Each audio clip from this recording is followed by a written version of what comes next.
Hello and welcome to Music at the Piano. In this lesson, we're going to cover the piece called The Ice Skater, which is on pages 23, 24, and 25 of Mayron Cole's Older Beginner Level 2 textbook. And on the worksheet, we will practice drawing quarter rests and half rests. And the piece itself employs lots of intervals, lots of different intervals. There's a fourth and a third and a second. And the melody incorporates many intervals of a third. So we'll be focusing on learning to read by intervals. See you there. Here we have the ice skater. In this video, I'm going to do the work page last because of the way the pages have to be set up here. So what's interesting to me is that even though it is really written in the key of C major and the last chord is a C major chord, it doesn't have a strong feeling of the C tonic because she never uses the C chord in root position. She always has it in actually second inversion. So it's a very delicate kind of a sound. You don't have a firm feeling of a real key. But I think she does that to get the intervals. So this is the interval of a fourth. You have the space above bass F. So of course that's the G. And then 1, 2, 3, 4, above that is C. So that's a C and a G played together. That's the interval of a fourth. And then the G stays the same and you come down to a B. So that's the interval of a third, a space to a space, skipping a line.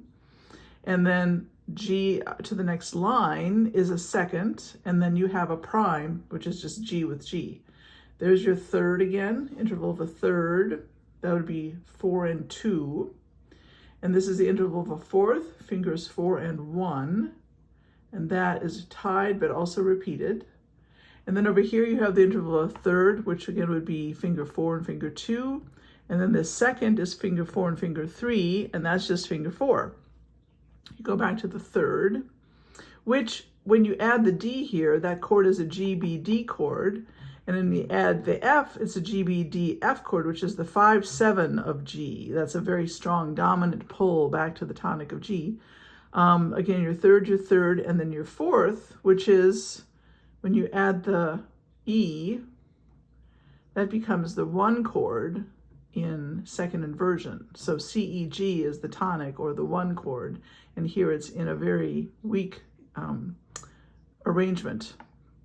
Now, the pitches, there's an awful lot of G, E, G, E's, and that's a third, a melodic third, right? And then you have a lot of seconds, a series of several patterns involving seconds, and back to your repeated E, G, E triad. If you wanted to do it in solfege, I would do solfege with Do as C. So this would be mi, so, mi, re, mi, fa, sol, fa, mi, re. You never get Do.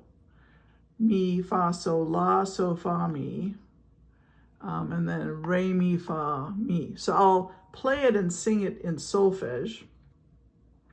And trust that if you don't understand about seconds and thirds, take a look at some earlier videos where I'll put in the links or in the comments, I'll put some playlists that you can look at to learn more of the basic things that we're sort of glossing over right here. So, do, re, mi, fa, sol, la, ti, la, sol, fa, mi, re, do, mi, sol, mi, sol, mi, sol, mi, sol, mi, re, mi, fa, sol, fa, mi, re, mi, fa, sol, la, sol, fa, mi, sol, mi, sol, mi, sol, mi, sol, mi, re, mi, fa, mi, re, mi, fa, sol, mi.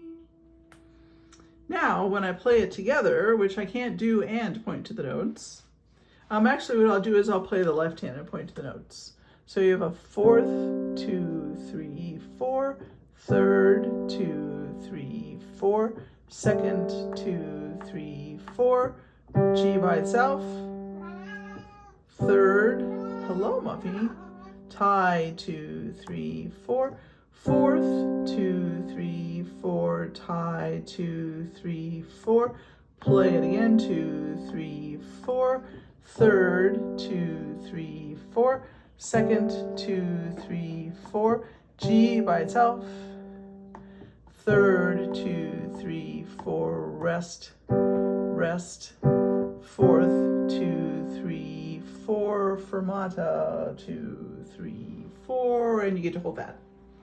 All right, so I will play it with the page up here, but then I'll do the worksheet and then go to the overhead setup and film it as an overhead video.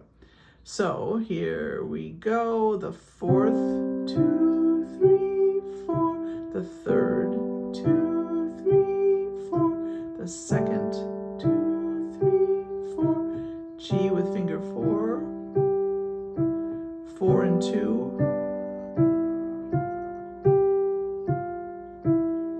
4 and 1 for the fourth,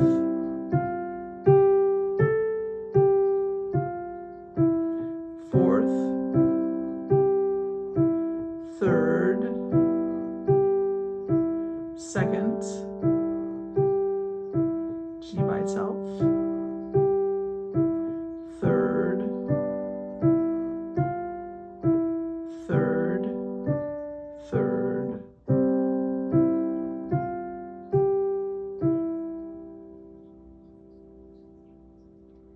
so my recommendation is to practice each hand alone until you're comfortable, and then put it hands together.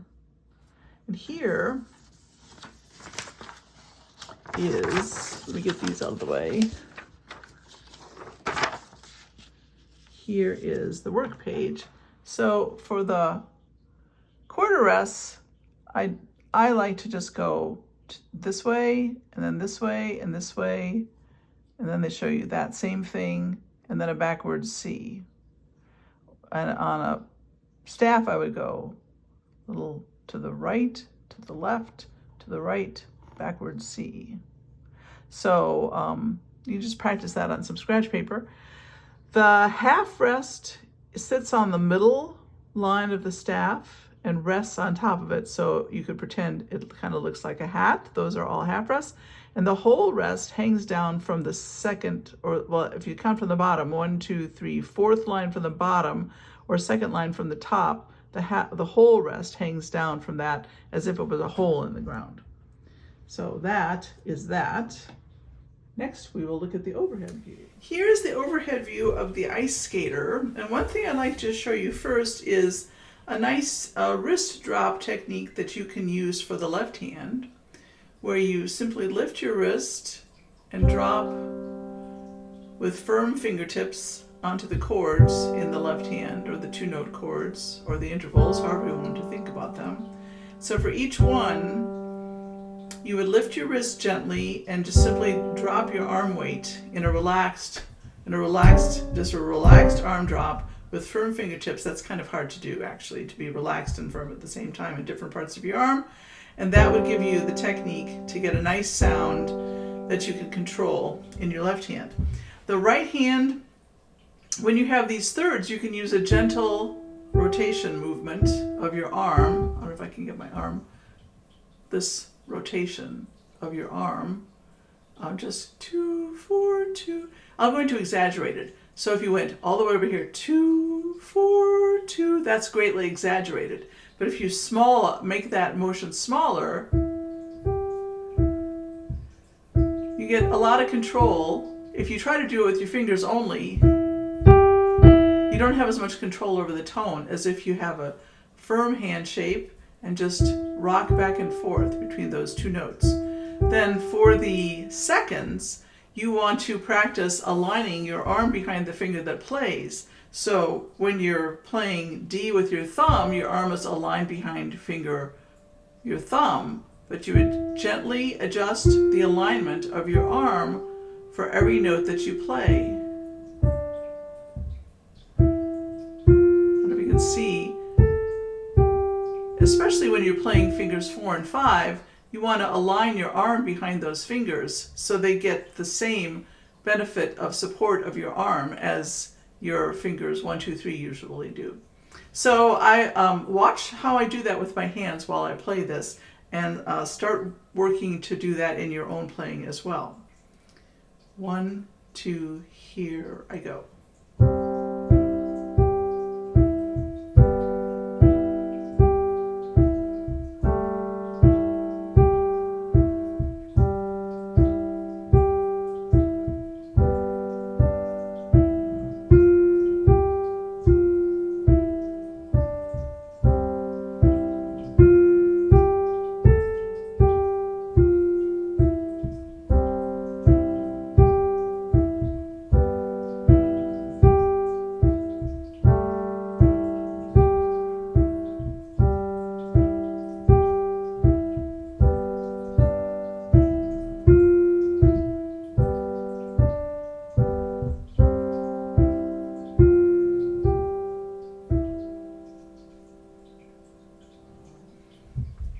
So when playing the piano, you're always striving to have a flexible wrist that can go up and down and sideways and back and forth and around in little circular type ovals.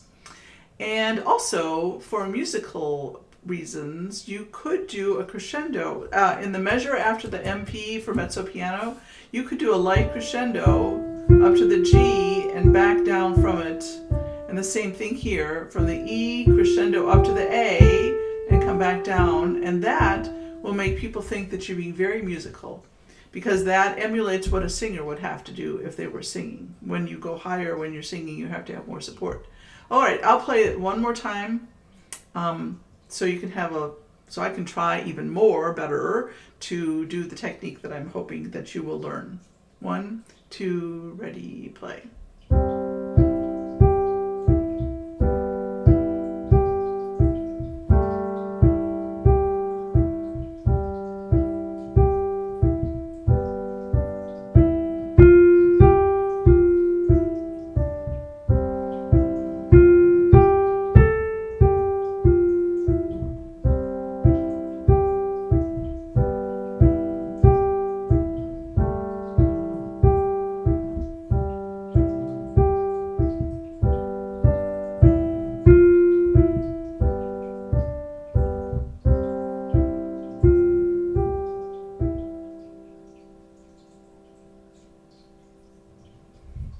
Thank you very much for watching. Please subscribe if you have not already done so, and have fun.